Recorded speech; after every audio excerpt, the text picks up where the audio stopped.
Hi everyone, welcome to our virtual coaching conference series. Today's session is all about sprinting. We're joined today by Coach Helen James and athlete Jeremiah Azu, which they've titled Simplicity for Success. So hi both, how's it going? Hi Ruth. How you doing? Good. So Helen, we were going to start with you straight into it. Can you tell us a bit about your background for those that don't know you, some of your achievements? Okay. I guess it starts back when I was a child in Rumney Juniors, where I was so tiny and so small, pretty insignificant really.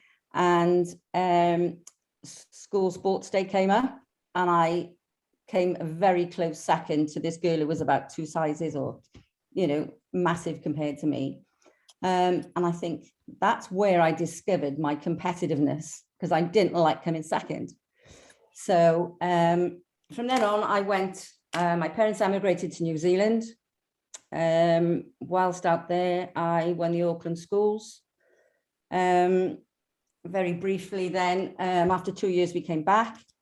I got involved in the Cardiff and Vale school sports, where I went on to win the Welsh schools, Welsh championships, etc. I was record holder of the 60 meters for about 12 years, actually, where it was my record was beaten by Helen Miles. Oh, wow. And then Hannah Breyer went on to take her record as well. So so from then on, I also won the Welsh senior title. What year was that? Quite a few years ago, 1970s, I think, 74 maybe. So that's where it started for me and my love of athletics. How did you then, from being an athlete, how did you get into coaching? Basically, the same as a lot of people, through my children. They were introduced to athletics through, again, the schools. And I went down there, obviously, taking them and hanging around watching. And somebody said to me, why didn't you get involved? Why didn't you coach? And say the rest is history. I went on from there. I've coached initially at Leckwith. When I first started coaching, the coaching group was several coaches and all the athletes in one big group. And this is, for those that don't know, this is at Cardiff Athletics Club. Yeah. And then after a couple of years, the group divided and went its separate ways. So I ended up with my own group, basically. And I can remember a coach called Tom Mayer. He was one of the influences early on for me, because standing around watching other coaches coach, and he said to me, look, you're a former athlete, you know what to do. Get stuck in, basically. And it's probably has a lot to do with him why I continued coaching, to be fair. Okay, so that was good. That was good advice at the time then. Absolutely, yeah, really good advice. So you've been coaching for how many years would you say now? 26 years. So you've got a wealth of experience over those years, and how have you developed? So kind of first question really, how have you developed kind of as a coach? What is your coaching style for developing athlete? When the athletes come in or the youngsters come in as juniors, I normally would give one of the athletes a coaching job, basically. So it not only encourages the newcomer coming in to train, a connection with the group straight away. So one of the older athletes will work with them with drills, warm-ups and stuff like that. It's about building their confidence and developing them really. And you found with making sure they enjoy the sessions, and you nurture them as people as well. You get to know them a lot better, and then you can see the difference in them. Yeah. So you found with a big group that's worked well, having that senior athlete. Yeah, it has, but dealing with a large group, I've often had help from other coaches that have come in and joined in and running the different sessions and things, because not everybody does the same session. Yeah. Would you say kind of your coaching style is different for the older athletes than the junior athletes, or how does it change? Yeah, well, when you're dealing with an older athlete, the dynamics change completely. They need more attention in some ways. Things become more analytical. And it becomes more of a partnership between the athlete and the coach, as opposed to, coaching juniors, really. There's more involved. There's you have S&C then to deal with, weights, a lot more things involved, really, but it is more of a partnership. And obviously you discuss things rather than dictate things then, if you know what I mean. So how would you adapt as the athlete goes from, say, a junior to now a senior, such as Jeremiah? So how do you change in the way you coach? It becomes, the program changes, biomechanics and S&C are more involved. It becomes more that you have to take more care of your eating habits, your diet. Is it something that you find they can, I don't know, compared to a junior, as they develop, they can handle more of the training you want them to do, that type of thing? Some athletes do, some athletes, all the athletes are different, and you deal with them accordingly, really. Yeah. Some athletes don't like the training, they like the competition, they like the racing. Some people don't like circuits, some people not keen on the weights, some people don't like certain sessions, and they're all different, basically. But I think to progress, however much you dislike the sessions or you dislike circuits, you've got to do them to move on, really, and to improve. So you developed a wealth of talent that's come through over the years. Can you talk to us how you write your program and how you do your planning for the season? Right, I start off with the initial plan, and we talk to the athletes, and we ascertain what is going to be the focus of the season, and where we want to peak. And from then, we work backwards. We have to plan extra races in, obviously, because I like, my philosophy is that you need maybe 7 or 8 races to actually start performing at your best. Worked out quite well last year, I think, but I think last year with the European under-23s with Jez, I think we could have managed it slightly better and sort of peaked a little bit earlier. But because the Olympics on, there wasn't that many races after. So I think we could have just tweaked it. So that's what we're going to do this year. We're just going to tweak a few things and get it. I mean, I think it was reasonably spot on last year, but just, alter it maybe slightly, a little bit earlier. So no, you kind of touched upon earlier strength and conditioning. Do you outsource your strength and conditioning? I know you've worked with a number of coaches. What's your approach to helping your athletes with strength and conditioning? It's a very difficult subject. As a volunteer coach, and I'm coaching sort of probably 4 days a week doing planning and stuff, it's very difficult for a volunteer who's not paid to do this to include the S&C and the weight training and everything else that goes with it. So we have outsourced in the past. We had an S&C coach from Sport Wales at one point, which everybody paid for individually. But since then, we were quite lucky that Gareth has come on board. I spoke to his dad, or his dad approached me actually and said that Gareth would be interested. So we met her. And we seem to be working really well together. I think he does 2 sessions a week with the group. Not the younger ones, obviously. They just do circuits and stuff. But it seems to be running really well at the moment. Yeah, good. So your current setup is you've got someone who does your weight, and you just say that's twice a week, and that works well? Yeah, very well. And obviously then we've got Hans involved with the biomechanics as well, and Gareth and Hans work really well together, setting things up, because obviously Gareth's up in the gym a lot more than I am. So they plan it between them. They do testing every Monday. So yeah, they sort things out and report back to me, basically. I was good. Well, you kind of took the words I out. jumped the gun, have I? You jumped the gun for my next question, is kind of how do you find communicating with kind of being the lead coach and having someone do the S&C and then using other service providers such as biomechanics? How do you find that in terms of communication? It could be better.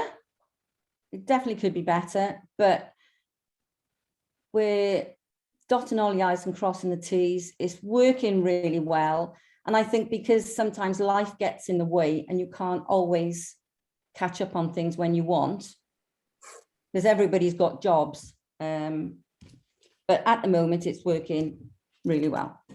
Good, great to hear. Next question is talking about injuries. So from your experience, kind of, have you changed the way you coach in order to help prevent injuries, or anything when an athlete is injured you found has worked and helped? Yeah. Again, I take advice on this. I'm not a physiotherapist. So we have a great relationship with Adam Rattenbury at Cardiff Met. Welsh Athletics, yeah. Yeah. And sorry, yeah, Welsh Athletics. Don't tell anybody I missed that bit. We can edit it out. I know, but Adam is great. He's a genius at what he does. And Jez is somebody who particularly has benefited from his help and advice and rehab through hamstrings. And also what Adam says with the S&C, then him and Gareth work very well together. No, that's great to hear. So kind of, we talked about talent development and the developing athlete. Next, I want to just talk about fine margins. Do you find, are there any specific things you find make the difference when coaching? Absolutely. It depends on the level you are, obviously, but there's nothing wrong with starting off early with these things. Initially, I would say it's lifestyle, parental support, family support, to have everybody on board with what you're doing and they support you from home. Jeremiah's got an amazing family. They're all on board with what's going on and they're all really supportive. You need to look at your sleep patterns, make sure you get enough sleep. And these are all fine lines, like you said. It's about diet as well, stress management, knowing what you're doing, where you're going, your race plan. I'm a little bit like, sometimes I fly by the seat of my pants, if I can say that, because with their racing plans and stuff, I tend to change it by instinct. Yeah. There's nothing that you can write in a training plan that you can't change. It's like instinctive with me, and I think, oh, this is not quite right, you know, and adjust things, which works for me, I guess. And preparation, time management and preparation, and it just all adds up. And you're talking fine lines here. You're talking seconds, half seconds, tenths, millionths, and it all makes a difference, I think. Brilliant. No, that's really good to know, you know, what those fine margins are. Next, I just wanted to just talk about training intensity and how do you alter training intensity throughout the training year? It's a long year, obviously in Wales with our climate. For those athletes based around Cardiff, you can train indoors, but kind of how do you adjust your intensity through the training year? Okay, so the athletes have a break most of September, and we start back end of September, October. So then we start with endurance type stuff, mostly endurance, little bit of speed because we don't want to lose that, and a little bit of speed endurance. And we build it up. The first month we start training, we do general fitness before we actually go into more specified training. Yeah. So it just builds then up until Christmas. After Christmas, we lose a bit of endurance. We start more speed endurance and a little bit more speed. And of course, in January and February, there's the indoor season. So depending on what the athlete and the coach decide what they want to do, some people don't like indoors, they don't want to compete indoors, but some do. So we have to adjust accordingly. Yeah. But as the year goes on, obviously coming up to competitive outdoor season, everything changes. There's periodization. The first period is obviously, like I just said, endurance, a little bit of speed endurance, a little bit of speed. After January, it starts, we drop, like I said, we drop the endurance and focus more on. So that intensity really does wind up. We wind it up until just pre-season. Now the endurance is gone. It's all speed endurance and speed, basically. And then we taper off. As the races start coming, we taper off towards the most important race of the year. Okay. And that goes for S&C and weights as well. And and tapering, as every athlete competing knows, is key. We've talked about kind of a bit of the physical there. Just wanted to talk about some of the mental aspects and kind of what's your approach and how you help athletes get the most from their psychology.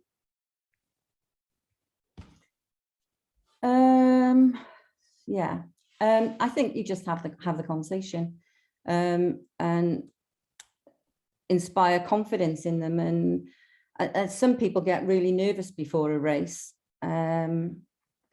So you just need to have that conversation about encouraging them, saying how good they are, and just trying to inspire confidence and belief that they can do what they want to do, basically.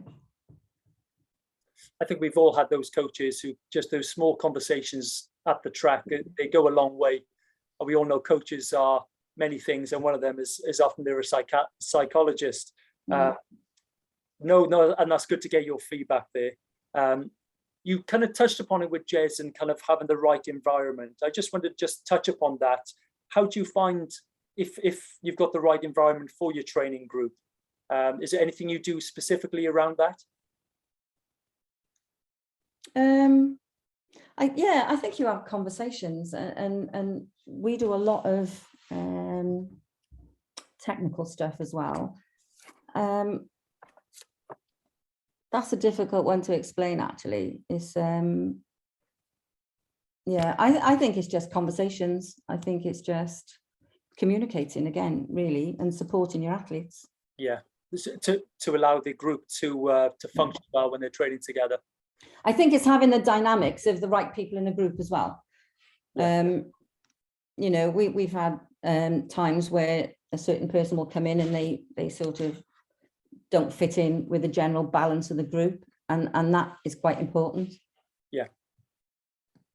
No, it's often something that that people overlook. For sure. I've got next down question, since you're on the hot seat, is racing. So kind of with your athletes, what's your kind of how do you like their racing schedule to be? Some coaches don't like their athletes racing too much. Some coaches like their athletes racing a lot. Just kind of where do you sit on that?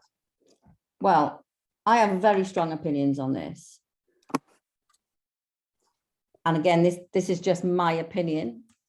I think you take every opportunity that's given to you because it might not come around again. I think when the initial, how can I put it? When you set a goal for the season, I think you should follow your racing plan, obviously.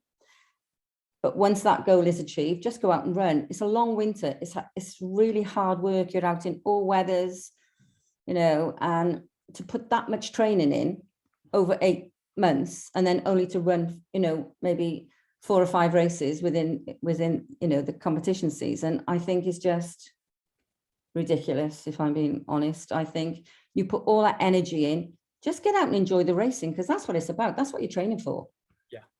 I just think just go and enjoy it. No, absolutely. So you're very much an advocate of doing a lot of races and more importantly enjoying. Yeah. But I'm also an advocate of taking a rest when you need it as well. Yeah. But I know I can see Jeremiah nodding to lots of things that were said. I was just looking to bring Jeremiah in. Thanks for taking yourself off mute, Jeremiah. Yeah. Jeremiah, we know you. For those that don't know you, could you just give a bit of background about yourself and tell everyone, about your story? Background. So yeah, I do sprints, obviously 100 meters. We do some twos now and then, but mainly ones. We just finished our indoor season. Not many lately. I think this summer we'll be in a position to do more twos this year. But yeah, I started running in 2016, my first winter. So 2017 was my first outdoors, like full season. I became British champ that year under 17. After training for about 6 months. I don't think many people do that. So I think from the start, I knew it was something I was kind of made for. And then ever since, I've just gone from strength to strength. 2019, European #1, but unfortunately I got injured in the final. 2020 pandemic, no one really raced. 2021, under 23 champion. That's been my story so far. And then just gone indoors. Right now I'm currently ranked #1 in the UK, and I got a bronze at the Senior British Champs. Well, as we were all talking, I was forgetting to change the slides, but don't worry, we will share that on the Welsh Athletics website. We can pick up on this content. What you haven't mentioned is, so Jeremiah is European under-23 champion. His 60-meter PB is, as it stands today, here in the start of March, is 6.56, and for the 100 meters is 10.16. So Jeremiah is one of the fastest humans on earth, you could say. Jeremiah, you're coached by Helen. Kind of, what's your athlete-coach relationship like? Be careful what you say, Jazz. Yeah, from the start, I think we've had a really good relationship from the start. We've probably run into problems like 2 or 3 times. I think we both have that respect, which is really important. So she's kind of like my mother in the track world. She's always got my best interest at heart, and obviously as I've been growing, I have slightly more of an input on things, but still she'll be the one to write all the programs. We decide what races we're going to do together. But as I've been growing recently, I've started to have a bit more input. Not a lot, but I think it's important for athletes to have an opinion as they grow. Yeah. Because we all see things in different ways. So I might see something that she doesn't, and she'll see 10 things that I don't. Yeah. So it's very much a holistic approach. And it's good for people who are listening to know it's not always straightforward and smooth sailing, with any relationship, and especially a coach-athlete relationship.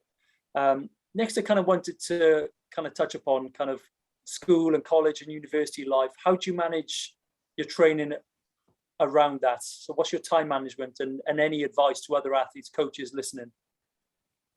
Right now, I'm in my first year of university.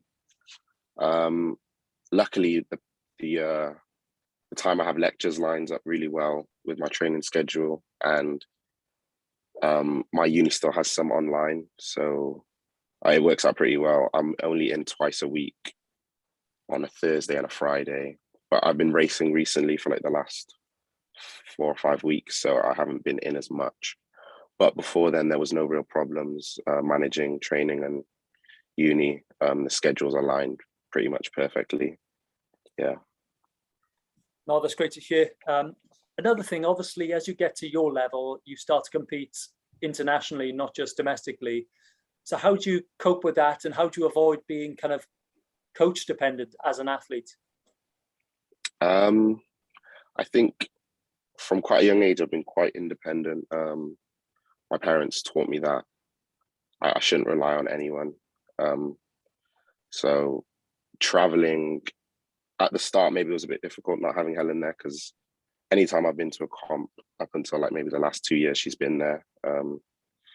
But just I've always got her on the phone. We speak before and in between rounds. So yeah, I think once you know what you've got to do, I'm not sure, it's difficult to kind of explain it, but you haven't really got to worry because you know they're there, you know they're watching. She's always watching all my races. If I ever need any tips, she's there straight away with advice, what things I'm doing right, things I'm doing wrong, like positive reinforcement. But yeah, I think it's been a lot easier recently because I know what I've got to go and do whenever I travel to race. Yeah, no, that's great to know, and that communication, even when you are aboard, saying that's maintained. And as I said, it's not always plain sailing. You mentioned European juniors and you getting injured. Kind of looking back on that, how was that, and how did you get over it, and how have you tried to prevent that happening again? So for those that don't know, in the final European Championships, you will mind me saying, Jeremiah, you were leading and yeah, very much looking to win, and you pulled your hamstring, and I know you're very disappointed. Yeah, it hurt a lot because my family was there, but I think that was probably the best thing because it would have been a lot more painful if they weren't there. I think they spent a lot of time of traveling, which is the thing I was upset about at the time, but I think it helped me get through it. Just know my family was there. My coach was there. It just made it all a lot easier. But I think it was maybe a blessing in disguise. I think that's what juniors is for. You go to these things, you learn things. Because if it didn't happen then, it could have happened maybe last year. So like stuff like that it was a big learning curve for all of us in the group. So since then, we've really been big on rehab, prehab, making sure we're doing stuff before the injury, so we prevent it before it happens. Yeah. And anything, any exercises you think would be useful for other people to know? So it was a hamstring injury you had. Have you introduced more stuff into the gym or into your track sessions? Yeah, we do a lot of Nordics now, hamstring curls. We use sliders a lot to literally just bulletproof the hamstrings. And touch wood, we haven't had many hamstring injuries in the group since. Brilliant.